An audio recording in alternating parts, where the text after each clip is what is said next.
Jake, listen, you really don't have anything that you need to be worried about, okay? You gotta stop being so self conscious. I know, you helped me out with my problem yesterday, and I appreciate that. Thank you very much. But here's the thing you've really got three options here, okay? Number one, you start getting some better hair care product. You start maybe taking a look at a website, hair plugs, whatever it may be. That could help you out, okay? Number two, just start shaving it all the way down. If you shave it all the way down, bick it or something, no one's even gonna notice it. Or number three, just don't worry about it. Who cares? Okay, yes, the reason I've started wearing sunglasses on the live show is because the glare off of your forehead is a little too bright for me. But I didn't want to say that. I didn't want to upset you. Okay, just stop being so self-conscious, okay? All right, own it. Own that you're the cool bald dude, okay? All right. Talk to you later. Listen, Headliner Nation, sometimes you just gotta own it, right? And that happens with rankings a lot of the time. We may end up being wrong, but there are rankings, and we've got to go out there and we've got to own them. And that's what we do here on the Fantasy Headliners every single year. Now, just like hair, some of ours might be better than others. But with that being said, you've still got to back up your rankings and own them and be passionate about them. Because, yeah, you know what? You're going to be wrong about some guys at the end of the season. But you have a good process. As long as you've got that good process, there is nothing to worry or be self-conscious about.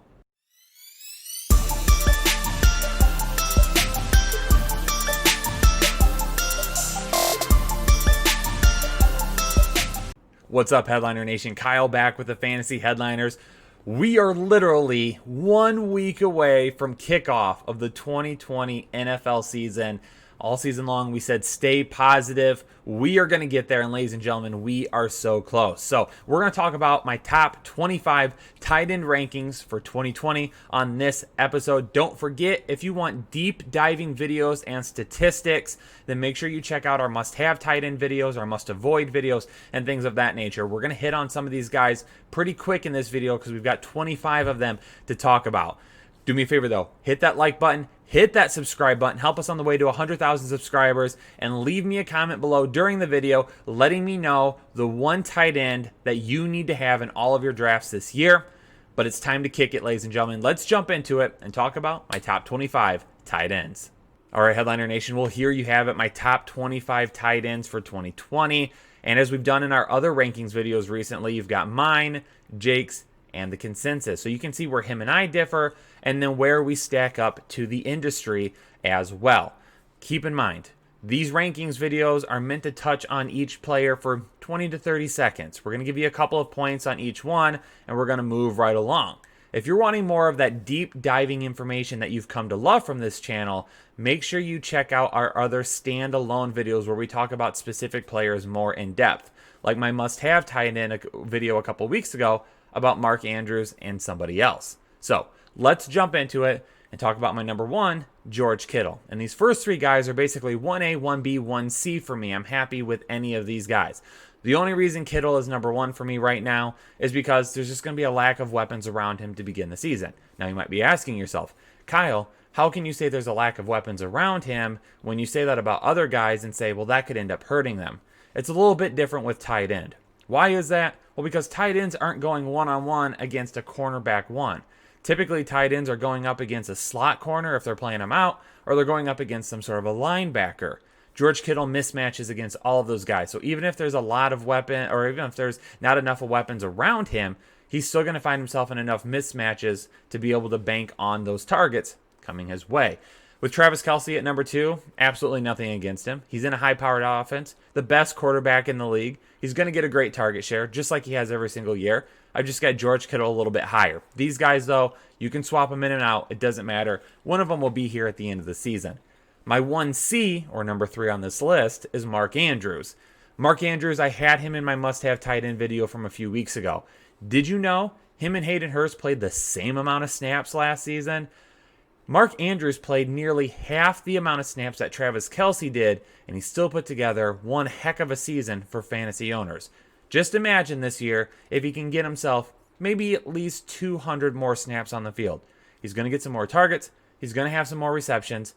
The TD regression everyone's talking about, I'm not worried about it because even if it happens, the volume is going to go up and Mark Andrews is going to be a big-time producer this year. At number 4, I've got Evan Engram. Why do I have Evan Engram this high? When I do my rankings, I don't discount people based on injury profile. Now, I might tell you not to draft them based on their injury profile or to stay away from them or not pay a certain pick for them. But when I do my rankings, I do my rankings based on the assumption that guys are going to be healthy because guess what? They are right now. And you don't know if they're going to get hurt or if they're going to have a fully healthy season. So I'm ranking Evan Engram at number 4 on the assumption he's going to be healthy all year because he is right now. With Evan Engram, absolutely love him. When he's on the field, he produces. He's a terrific mismatch. So many weapons around him. But he is a guy that, even if there are other weapons, his talent warrants as many targets as they can get towards him. So with Evan Engram, could be a huge producing season for him this year. Zach Ertz at number 5. Love Zach Ertz. I just got him knocked down a little bit this year. And why is that? Because I think maybe we see the ball spread out a little bit more this year than maybe we have recently. Right now, the hope is Jalen Reagor is back in the next few weeks. We get Reagor on the field. Those are targets his way. Miles Sanders, does he take more targets away this year? Does Dallas Goedert get on the field a little bit more and take some targets away? Alshon Jeffrey, when he's healthy, is he going to be back and on the field? Deshaun Jackson, the deep threat. All these things saying Zach Ertz is probably one of the safer tight ends that you can pick. But the ceiling that we've seen in limited years is just going to be a little bit smaller than what we've seen in the past. Darren Waller at number 6. Love Darren Waller. Again, though, maybe we see that ceiling come down a little bit because he's got Henry Ruggs and Bryan Edwards there. Okay, he's got guys now on that offense that are going to warrant some more targets. He's not going to have to be that sole producer. Again, the ceiling, just like Ertz, is coming down a little bit for me. Still a safe pick, though, because of the volume that he could have and an athletic freak, just like number 7, Jonnu Smith. Now, Jonnu Smith, we haven't gotten an opportunity to see too much of him because he's had Delanie Walker there in recent years. Delanie Walker now gone. Jonnu Smith can be the number 1 tight end and potentially the number 2 target for Ryan Tannehill in Tennessee, right behind A.J. Brown. Jonnu Smith, all of the stats that we looked into, and Jonnu Smith is in our draft guide as our breakout this year, just like Darren Waller last year, because when you take a look at the stats on a per snap, per game basis, when Jonnu Smith has really been the main target at tight end, the dude has produced some pretty fantastic numbers. Continue to take him super late in your drafts and experience a nice upside every single game. Hunter Henry coming in at number 8. Absolutely love Hunter Henry. He's got to stay healthy. He's got Tyrod Taylor there. Keep in mind, Tyrod Taylor had a great connection with Charles Clay when he was the starter for 3 years in Buffalo. You could see some of that, again, come to fruition here with Hunter Henry. A nightmare of a matchup and a guy that, again, as long as he's healthy, is going to produce in the red zone and see a good amount of volume. Number 9, Jared Cook, a strong end to last season. Now he's had a full season with the Saints and Drew Brees. He's had this offseason to prepare as well. And now going into this coming year, he is a guy that we should expect to see some of what happened at the end of last season. With number 10, Rob Gronkowski. I've got Rob Gronkowski a little bit lower than what I thought I was going to end up having him. Went back and forth on Gronkowski quite a bit. As you can see, Jake's got him at number 9. The consensus is at 11. I've got him at 10. Gronkowski makes his living this year based on tight ends. If he can get, based on touchdowns. If he can get up towards 10 touchdowns, he's going to be a lock-in for a tight end 1. But the ceiling that we've seen in the past, that's probably gone. I don't think we're going to see the Rob Gronkowski that used to be the number 1 overall tight end.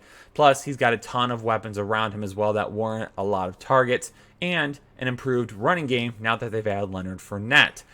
TJ Hawkinson coming in at number 11. I was off the TJ Hawkinson train last year, but I'm on it this year. I think the guy's going to be more than prepared enough and ready to roll. He's had a chance to integrate into the offense. He's a good blocker, so that part of his game he didn't have to spend a whole lot of time on. I think he takes the next step as a wide receiver this year, and Matthew Stafford targets him early and often.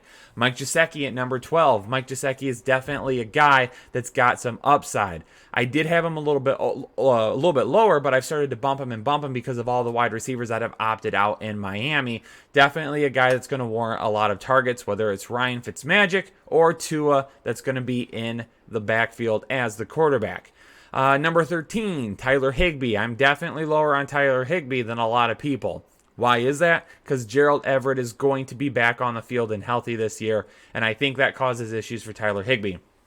Yes, definitely think Higbee can have some big games, some tight end one games, but he's not going to have that consistency and volume that you saw for the final few games over the course of last year. I listed Tyler Higbee as a big name to avoid. Make sure you check out that video if you have interest in hearing more in-depth information on why I'm skipping on him this year.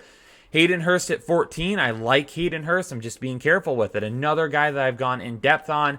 The one reason that Austin Hooper had such a breakout year last year is because the run game for Atlanta was inefficient, and they had to supplement that in the short passing game by using Austin Hooper in the middle of the field. Now that they have Todd Gurley, if Todd Gurley is healthy and looks good, then I don't think they're going to have to utilize that short passing game nearly as much. So Hayden Hurst, I'm staying away from just a little bit. Jack Doyle at number 15 has taken a big rise now that Trey Burton is out. Jack Doyle could definitely see around 100 targets this year. Probably could be the number 2 option in that offense if T.Y. Hilton is healthy and the number 1 option. Jack Mother and Doyle is going to be a guy that has a big season as well. A guy that might not have a ton of ceiling because I don't think he's going to score enough touchdowns, but on a week-to-week basis in a PPR league, definitely could be a guy that you stream as much as you need to. At number 16, Noah Fant had a great end of the year last year. I'm being cautious on the breakout. They have a lot of weapons. Courtland Sutton is still the number 1 target. They've added Jerry Jeudy. They've added Melvin Gordon. You still got Phillip Lindsay. With Noah Fant, definitely going to be a guy that on a weekly basis, if they're facing a team that just doesn't perform against tight ends very well, absolutely has tight end 1 upside. But over the course of a full season, not enough consistency because there just won't be enough targets for him. At number 17, Austin Hooper. I am really low on Austin Hooper this year. Why is that? I know they spent a lot of money on him, but the reason they brought him in is because of how good of a blocker he is, and because they can now run some 2 tight end sets, some 12 personnel if they want to.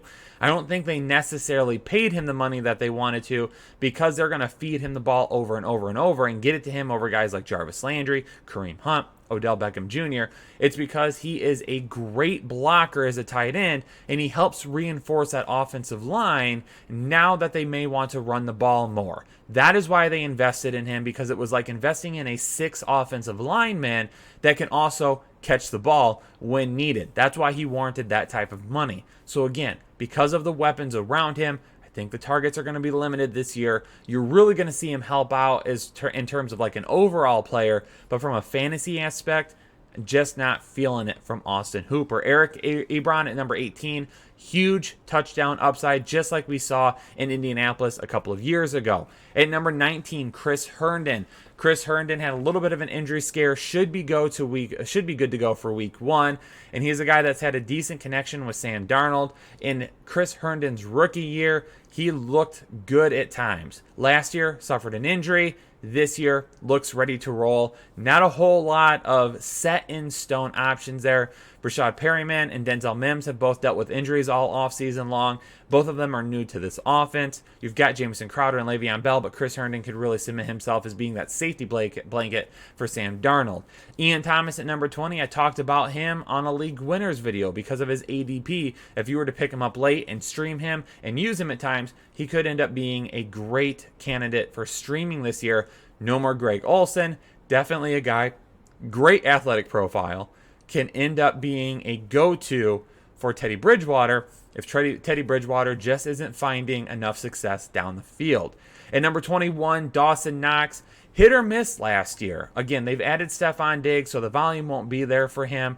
He was hit or miss last year. Probably will continue to be, up and down, a roller coaster of a tight end. But again, if you're going into a week where the Buffalo Bills are facing a team that are going to give them a run for their money and might not be great defending against a tight end, Dawson Knox is going to be a guy that could surprise you. Irv Smith Jr. at number 22, talked about him this year as a breakout candidate. He's a true receiving threat in Minnesota. Him and Kyle Rudolph are a little bit different in that aspect. Irv Smith Jr. is much more athletic, and he brings a little bit different style of play to the table. Dallas Goedert at number 23. Dallas Goedert is a guy that the Philadelphia Eagles need to get on the field more often. They need to run some more 12 personnel, and they need to target him a little bit more. Now, with Zach Ertz there, he's never going to become a top 12, top 15 type of breakout, but he is going to be a guy that continues to help in the passing game, and who knows, maybe you win yourself a GPP matchup by playing him in DFS. Now, 24, Will Dissly, a guy that was looking really good last year and then unfortunately went down with an injury. Now, they have added Greg Olsen. He's going to be working his way back from an injury. That is why I've got him a little bit lower right now. But Will Dissly is the one guy outside of my top 15 right now that I think could get the closest to it by the end of the season. And then last but not least, at 25, O.J. Howard. Him and Tom Brady have seemed to connect pretty well in camp so far. I think you're still going to see him on the field quite a bit this year. A mismatch nightmare. But when you've got Gronkowski and everyone around him, he's not going to have a ton of volume. He's not going to be a guy that's going to be able to be placed on a consistent basis. But I still think you're going to see some huge plays from O.J. Howard in 2020. Well, there you have it, Headliner Nation. We're all set. Top 25 tight ends for 2020 in the books. Do me a favor, hit that like button, hit that subscribe button, help us on that road to 100,000 subscribers. And again, use the comment box down below to let me know the one tight end that you are trying to get in all of your drafts this year. We're getting close, Headliner Nation. Don't forget, next week, that's when we start kicking off our start-sit videos. We start kicking off our rankings videos. All of that good stuff. We're going to have potentially 11 shows a week for all of you. So the content here in 2020 is going to be hashtag hella fire. All right, Headliner Nation, stay safe, stay healthy, and I'll catch you on the next episode of the Fantasy Headliners.